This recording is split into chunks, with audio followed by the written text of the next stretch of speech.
इजाजत।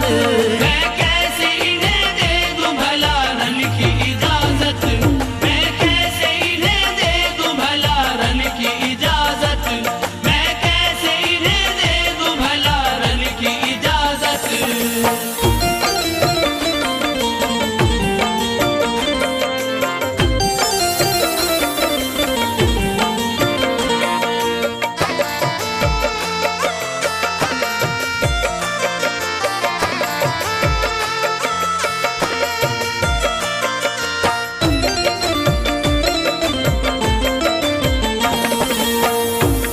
इतने ही में आ पहुंची वहां ज़ैनब मुस्तर, कुछ कपड़े पुराने थे उन्हें बोली दिखाकर,